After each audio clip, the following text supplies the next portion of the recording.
E a Petrobras informou nesta terça-feira que a sua diretoria executiva aprovou uma nova estratégia comercial para a definição de preços do diesel e da gasolina, que representa o fim da paridade de preços do petróleo e dos combustíveis derivados com o dólar e o mercado internacional, pela regra que está em vigor desde 2016 e foi criticado diversas vezes por Lula. O preço desses produtos no mercado interno acompanha as oscilações internacionais. A estatal, em nota, informou que os reajustes continuarão sendo feitos sem periodicidade definida, evitando o repasse dos preços internos da volatilidade conjuntural e das cotações internacionais e da taxa de câmbio. No entanto, o comunicado não apresenta uma fórmula clara sobre o peso de cada fator no novo cálculo. A mudança ocorre em meio a uma pressão do governo. Desde a campanha eleitoral, Lula já vinha falando em abrasileirar os preços dos combustíveis. E para comentar sobre os impactos dessa mudança, dessa medida, especialmente para você, contribuinte, que quer saber se isso vai ter, talvez, uma redução no valor do combustível nos postos, nós trouxemos aqui ao meio-dia em Brasília Rodrigo Zingales, da Abre Livre, que já está aqui com a gente, e Paulo Tavares, do Sindicombustível DF, que também está com a gente para comentar essa mudança de preços. Tudo bem? Sejam bem-vindos ao meio-dia em Brasília. Bom dia a todos, boa tarde, né? Já passamos das 12 horas. Boa tarde, meu amigo Rodrigo Zingales, boa tarde, Kiss. Prazer estar aqui com vocês novamente e sempre à disposição. Boa tarde, Paulo. Boa tarde, Paulo. Boa tarde, Kiss. Boa tarde aos ouvintes telespectadores do programa. Estamos aí para tirar todas as dúvidas e ajudar nosso Brasil a crescer. Sem dúvida, esse é o nosso objetivo, né? E a gente quer saber, Rodrigo, aproveitando falando contigo, a gente estava conversando um pouco mais cedo sobre essa nova política de preços, e o que te perguntei foi, qual vai ser o impacto efetivo dela para o consumidor, que é isso que a gente quer saber, né? Quando a gente pensa no contribuinte, já que a gente tem aí uma tarifa de impostos tão alta, né? Taxas de impostos tão altas, a gente quer saber se vai ter alguma redução para a gente, consumidor, essa nova política de preços. Você pode comentar isso para a gente? Claro, Kiz, eu acho que o importante é que você pontuou. Primeiro, ainda há uma obscuridade, uma nebulosidade em relação a como vai se dar essa nova política e que esperamos que a Petrobras apresente o mais rápido possível como vai ser essa formulação, né? Especificamente em relação à redução de preços, o que a gente espera é que haja algum impacto, sim, no preço ao consumidor final, mas se a gente olhar o histórico passado das reduções de preços feitos pela Petrobras, os postos de gasolina nunca recebem a integralidade dessa redução. Por quê? Porque hoje, pela nossa norma, pela nossa regra, o posto ele está proibido de comprar diretamente gasolina e diesel da Petrobras. Então, essa redução de preços ela vai para as distribuidoras e as distribuidoras é que vendem para os postos. O que a gente tem visto nos últimos anos é que quando há essa redução, há uma redução, por exemplo, de 10 centavos do litro da Petrobras, os postos, a maioria dos postos, quando muito, recebem uma redução de 5 centavos. E aí, consequentemente, dificulta o repasse de preços para o consumidor na sua integralidade. Isso é um ponto que precisa ser enxergado pelo governo e corrigido pelo governo através de medidas para trazer mais competitividade na distribuição, e aí a cota de combustível para distribuidoras também precisa ser revista pela Petrobras, além de medidas para quebrar o oligopólio existente na distribuição e garantir o crescimento de pequenas e médias distribuidoras em todo o país. Paulo Tavares, como é que o Sindicombustível encarou essa nova política de preços? Como é que vocês estão avaliando essa mudança? Boa tarde a todos. Primeiramente, é importante frisar que desde a criação da Petrobras, ela nunca teve esse modelo PPI. Esse modelo PPI é o mais simples que existe, né? Subiu o petróleo, subiu o dólar, subiu o preço. Caiu o petróleo, caiu o dólar, caiu o preço. Obviamente que em qualquer tipo de negócio, você não pode avaliar somente essas variáveis econômicas para você gerar o seu lucro, o seu negócio, os seus investimentos. E aí eu quero comungar com o nosso amigo Rodrigo. Isso também é um fato. Nós estamos no final da cadeia e entre nós estão as distribuidoras. fatos importantes relatar para somatizar o que o nosso amigo disse. Do ano passado, e de 2021 e 2022, todas as 3 grandes distribuidoras bateram recordes de lucro no Brasil. Vejam só, recordes. Você não vê posto batendo recorde de lucro, mas você vê distribuidora batendo recorde de lucro. Quero somatizar também. Uma grande distribuidora trouxe no seu fechamento contábil agora que ela conseguiu recuperar lucro em cima do estoque do PIS/COFINS. Enquanto que o revendedor que tenta recompor seu estoque, porque ele vai ter um aumento muito grande no dia seguinte, e ele precisa recuperar recursos de capital para no dia seguinte comprar um produto mais caro, está sendo vigiado e multado pelos PROCONs, e as distribuidoras não, que tem estoques para mais de 10 dias, enquanto que o revendedor tem estoque para um dia. Agora, focando, obviamente, especificamente no fato do PPI, esse é o modelo adotado de 2017, e vamos levar em consideração que o governo anterior também questionava esse modelo. Também fez várias mudanças, inclusive de presidente da Petrobras, por diversas vezes, devido ao modelo, né? Eu estive na Câmara Federal há pouco mais de um ano com um professor da Universidade Federal, e nós levamos numericamente demonstrando que a maior parte da inflação gerada durante a pandemia e depois foi por causa do preço dos combustíveis. Que quem paga? O nosso consumidor. Quem paga é o cidadão brasileiro, que paga, obviamente, por esse aumento abusivo. E, óbvio, também que leva o aumento do custo. O Brasil é um país continental, né, que tem um transporte todo rodoviário. Haja vista o sofrimento dos caminhoneiros que tiveram com esses aumentos. E quem é que ganha com isso? O lucro de dividendos. Não é assim que se forma preço, ainda mais com uma empresa que é autossuficiente em produção do petróleo.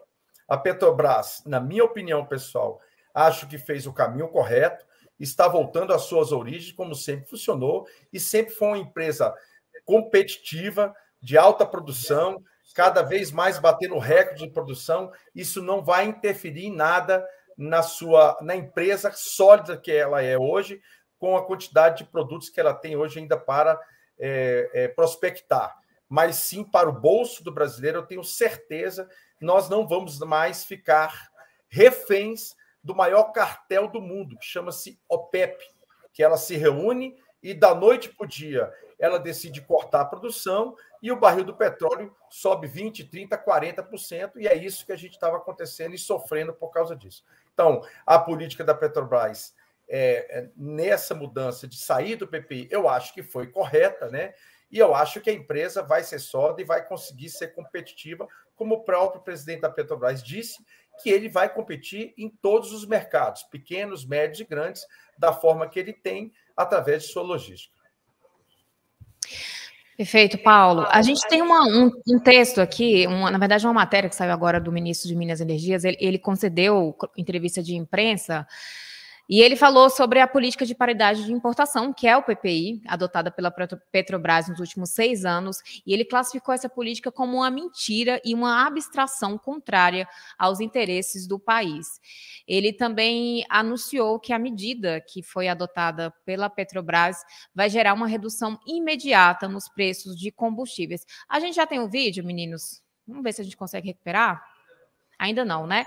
Perfeito. Não tem um vídeo ainda, mas eu só queria que o Rodrigo Zingales comentasse essa declaração feita pelo Alexandre Silveira sobre considerar o PPI uma mentira e uma absorção contrária aos interesses do país, e também falando que essa medida de abandonar essa política de paridade internacional, com dólar, inclusive, gerar uma redução imediata nos preços dos combustíveis. Vamos lá, eu acho que é importante a gente esclarecer aí para os nossos ouvintes telespectadores que, pelos balanços da Petrobras, o custo de produção e refino hoje do barril de gasolina e diesel gira em torno de $35. Tá? O preço internacional, ele chegou na pandemia a bater casa de $120, o que significa que a gente tem, pelo PPI, uma gordura gigantesca, né, de quase $80 o barril.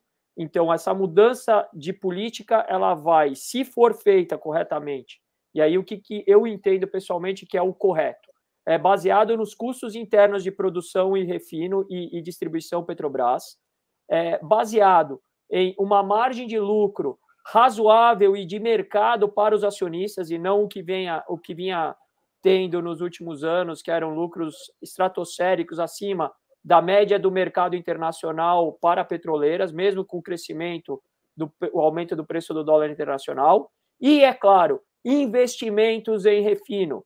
A Petrobras, há anos, deixou de investir na produção de gasolina e diesel, deixou de investir no aumento da capacidade de produção dela.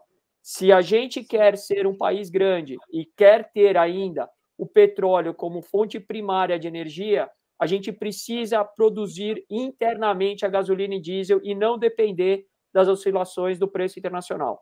Então, se o governo for nessas 4 vertentes, eu acho que a Petrobras vai se beneficiar e os seus acionistas vão se beneficiar. O país vai se beneficiar e os consumidores vão se beneficiar.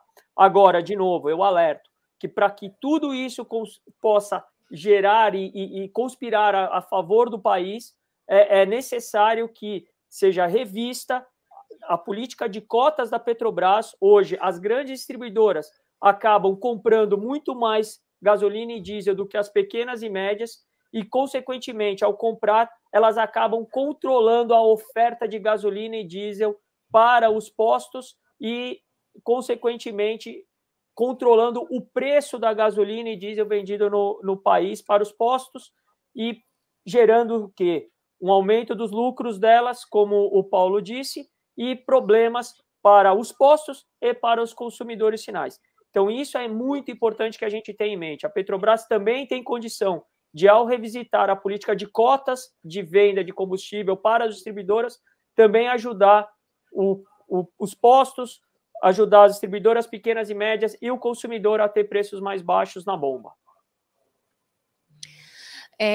Só para contextualizar, Rodrigo Zingales, para o pessoal que está assistindo, na prática, então, essa declaração feita pelo ministro de Minas e Energia de que vai haver uma redução imediata não vai acontecer, é isso? Eu acho que, concluindo, eu acho que uma redução haverá, mas não na proporção de que a Petrobras está passando para as distribuidoras. Por quê? Porque o histórico nos mostra que as distribuidoras têm abocanhado, sempre que há uma redução de preços, abocanhado parte dessa redução para aumentar as margens e os lucros delas, e quando há um aumento de preços, elas majoram para cima também o preço que fazem para os postos, também para aumentar as margens e os lucros delas.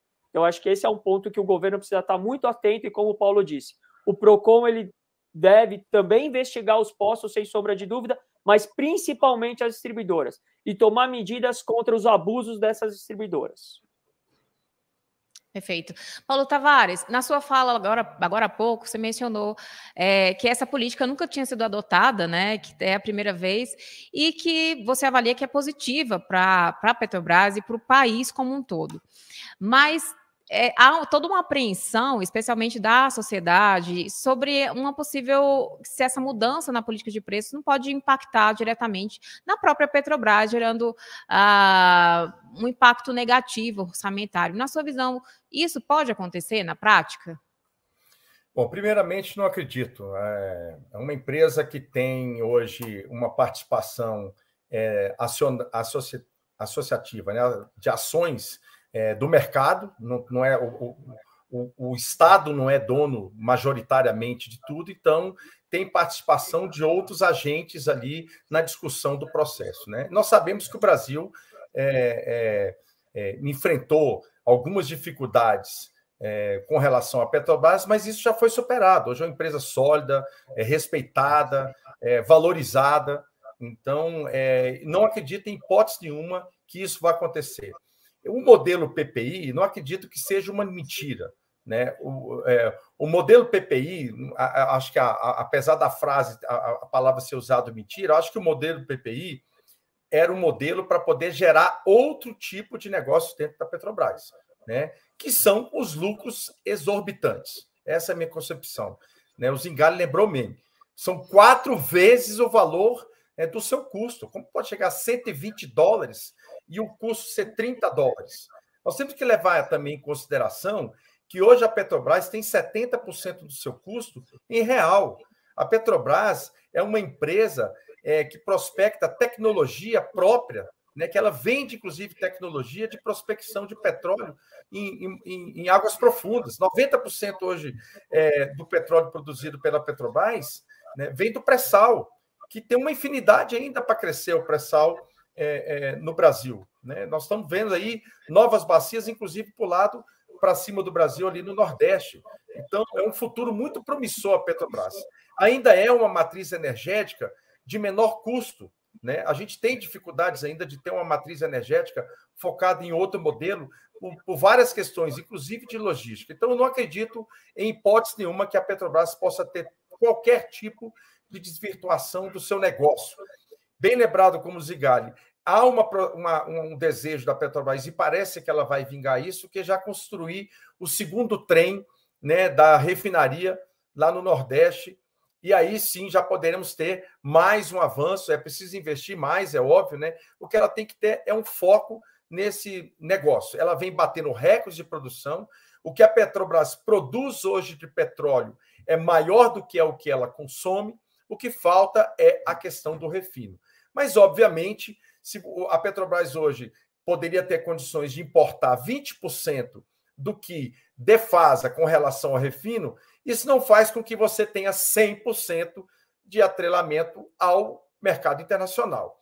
Eu acredito sim que a Petrobras, que os preços tendem a diminuir mais um pouco, mas é preciso trazer outra discussão também, que é a reforma tributária, né? É outro dado importante. O custo hoje, né, do preço da gasolina hoje já passa novamente dos 30% só, né, de impostos federais e estaduais. Nós teremos agora, no dia 1º de maio, né, o 1º de maio, a volta dos impostos, no caso do ICMS nos estados, na média de 22% a 26%, né, que já tinha baixado para 18%, mas vai voltar, porque agora está um acordo feito com o STF no final do ano passado, que passa a ser o chamado ad rem. Era ad valorem, era um percentual, cada estado, em torno de 18% a 17% sobre o preço médio, mas agora passa a ser um valor fixo. No caso da gasolina, será de R$ 1,22, R$ 1,22 de imposto para cada litro de gasolina. É um valor muito alto. Se você pegar uma gasolina que hoje é em torno de R$ 5,00, você está pagando R$ 1,20 de imposto, é muito alto. É muito acima do que deveria ser. Então, temos que ter também a reforma tributária para repensar. E tudo isso, nesse arcabouço, a gente pode sim chegar a um preço mais razoável. E aí eu quero comungar e reforçar. É preciso trazer as distribuidoras para esse debate. Não dá mais para continuar assim. Eu tenho sempre que falo, sempre que comento, dizendo que as distribuidoras precisam sentar na mesa da discussão do preço dos combustíveis, porque elas não dão entrevistas, elas não falam, não soltam nota, e elas estão no meio do caminho. A Petrobras aumenta e quem paga o pato é o revendedor, que é quem está direto com o consumidor. É preciso trazer a discussão com as distribuidoras do que está acontecendo, porque elas é que ditam o preço para os postos de combustíveis. Não é a Petrobras, são as distribuidoras. A Petrobras diz uma coisa, mas as distribuidoras têm o direito de dizer outra coisa completamente diferente. Então, é preciso rever esse processo, trazendo elas para o debate. Maravilha, Paulo.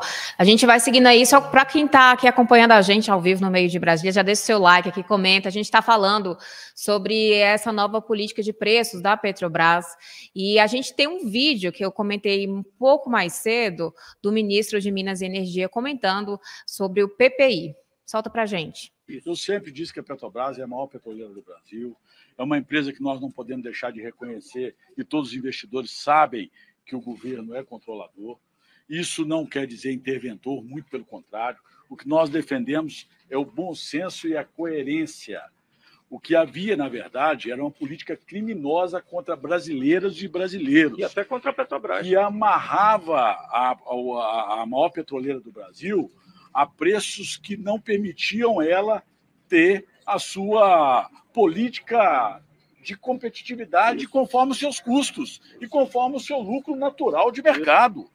Então, hoje, a Petrobras realmente ela vai ser a protagonista de uma natural, como qualquer outro setor, de uma disputa interna de preços. Ela vai conforme os seus custos, conforme a sua política interna, é respeitada a sua governança, respeitada a sua natureza jurídica de uma empresa de capital aberto, como eu sempre tenho dito. Mas o governo disse de forma clara e inequívoca que nós temos uma grande prioridade, que é servir ao povo brasileiro. O governo tem uma política nacional. Rodrigo Zingales, a gente já está quase no finalzinho aqui do nosso debate, mais uma pergunta para ti. Por que a Petrobras não adotou essa política de preços antes? Por que tinha todo esse entrave aí para adoção, para mudança dessa política de preço, na sua visão? Eu acho que o ponto aqui dessa resposta é basicamente o seguinte: eu acho que há uma visão mais ideológica do que pragmática do tal do liberalismo econômico. Só que liberalismo econômico no mercado que eu tenho cartel não é liberalismo econômico. Então, essa é a resposta. O que quer dizer isso? Se a OPEP é quem manda no preço internacional, o preço internacional não é um preço de mercado, é um preço de cartel. Logo, o Brasil não poderia seguir um preço de cartel, deveria seguir o preço competitivo baseado em custos, em margens de lucros razoáveis de mercado para os seus acionistas e margens também que possibilitassem o investimento para crescimento de curto, médio e longo prazo da empresa. Porque com crescimento de curto, médio e longo prazo, os acionistas vão ganhar de forma perene e não pontualmente. Então, o governo que fez o PPI, ele pensou muito no curto prazo para os lucros momentâneos dos acionistas atuais e não num crescimento perene. Só para finalizar minha participação, aquilo que o Paulo acabou de dizer sobre as distribuidoras é fundamental e deixar bem claro. Hoje há uma certa transparência dos preços da Petrobras, há uma transparência total dos preços praticados pelos postos, mas um absoluto obscurismo do preço praticado pelas distribuidoras. Não há uma transparência nos preços e nem na política de preços e de descontos concedidos pelas distribuidoras. Por que acontece isso? Essa é uma pergunta que a ANP deve responder, o CAD deve responder e o governo brasileiro deve responder. Porque com transparência a gente vai conseguir eliminar os abusos e garantir um livre mercado, uma livre concorrência e competitividade no nosso mercado. Paulo Tavares, eu te faço a mesma pergunta. Na sua visão, por que a Petrobras não adotou essa política de preços antes? Só agora eles decidiram mudar. Obviamente que é conceito de Estado, né? Porque a Petrobras ela tem, obviamente, é indiscutível, influência de quem governa o país, né? Então, veja só, e aí eu concordo com o Zingale, você tem um liberalismo em cima de uma OPEP, que é um cartel. Como é que você pode ter liberalismo em cima de um preço que é forjado, que é falso, que não é verdadeiro, que não é de mercado? O próprio ex-presidente, né, tinha uma briga homérica com o seu ministro, que era liberal, e ele queria fazer intervenção na Petrobras. A Petrobras, como petroleira, ela bateu recordes de lucro líquido, chegou à casa de 18%, enquanto que a média mundial era de 12%. É inaceitável esse tipo de situação, né? E quem estava pagando isso é o povo brasileiro, é o cidadão brasileiro, que estava desembolsando fortunas para poder, né, abastecer seu carro. Então é preciso rever isso. E eu concordo com o Zingale. Nós temos hoje, pelo menos, várias placas, nós somos obrigados, a começar pelo decreto 10.634, que eu tenho que colocar a minha margem de lucro lá, e as distribuidoras não colocam a sua margem de lucro. Não falam isso. Elas fazem subterfúgio para dizer as suas margens de lucro. Então é preciso, mais uma vez, eu volto a afirmar, as distribuidoras precisam ter esses decretos aí para colocar a sua margem de lucro, né? Nós temos aí um PL 2368 que está em discussão, e aí o Congresso está tentando fazer a parte dele, e elas são contra, porque vai começar a dinamizar e botar a regulamentação em cima da margem de lucro das distribuidoras. Mas sim, eu acho que o modelo que se adotava do PPI não é correto, né? É inverídico, não é o preço de mercado e somente prejudicou o povo brasileiro. Nesse discurso, eu concordo com a atual direção da Petrobras e vai melhorar daqui para frente, é o que eu particularmente acredito. Perfeito. Paulo Tavares, muitíssimo obrigada pela sua participação. Rodrigo Zingales, obrigada por vir ao Meio-Dia em Brasília. Sempre que tiver esse tema aí, que a gente sabe que vocês estão aí no radar, monitorando e acompanhando essas mudanças, eu convido vocês a participarem aqui do Meio-Dia em Brasília. Espero em outra oportunidade. Tchau, tchau. Obrigado, tchau, tchau. Tchau, Zingales. Um abraço, tchau, Keith. Um abraço, Paulo. Até mais. Tchau, tchau.